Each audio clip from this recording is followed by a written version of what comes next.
আজ দুপুরে বনগাঁও ও বিরুলিয়া ইউনিয়নের সর্বস্তরের মানুষ ঢাকা ১৯ আসনের সাথে থাকতে চায়।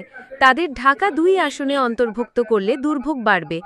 বিক্ষোভের কারণে বন্ধ হয়ে যায় ঢাকা আরিচা মহাসড়কের যান চলাচল। খবর পেয়ে পুলিশ আন্দোলনকারীদের সড়ক থেকে সরিয়ে দিলে যান চলাচল স্বাভাবিক হয়। ঢাকা ১৯-এর আসনের আমরা সম্রাজ্ঞী, আমরা কোনোভাবে ঢাকা ১৯-কে ছাড়তে চাই না। বিরুলিয়া এবং বনগাঁও এবং আমাদের যে আরো ৩টে ইউনিয়ন আমিনবাজার, কাউইন্দা, তেঁতুলজোড়া, ভাকুরতা এ দিয়ে সাভার পৌরসভা দিয়ে আমাদের এখানে একটা আসন তৈরি করা যায়।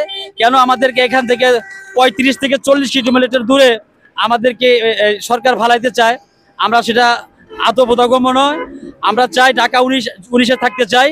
আমাদের মা মাটি ও মানুষের দাবি, আমাদের সম্পৃক্ততা এই বিরুলিয়া ইউনিয়ন, বনগাঁও ইউনিয়ন। আমরা আজকে থেকে পৃথিবী সৃষ্টির পর থেকে আমরা এই বনগাঁও বিরুলিয়া আমরা একসাথে আছি। আমরা কিছুতে ঢাকা ১৯ ছাড়তে চাই না। সেই জন্য আমরা রাজপথে আজকে নামছি। আমরা আরও মানববন্ধন করেছি, সরকারের দৃষ্টি আকর্ষণ করছি যেন আমাদের এই ব্যাপারটা আমলে নেওয়া হয়। আমরা যেন কোনোভাবেই আমরা সুবিধা বঞ্চিত না হই। আমাদের এখান থেকে ঢাকা ২ আসন প্রায় ৪০ থেকে ৪৫ কিলোমিটার দূরে। আমরা ইচ্ছা করলেই যখন তখন কোনো এমপি ক্যান্ডিডেটকে পাবো না, তখন তখন আমরা এমপি সাহেবের কোনো কার্যালয়ে গিয়ে কাজ করতে পারবো না।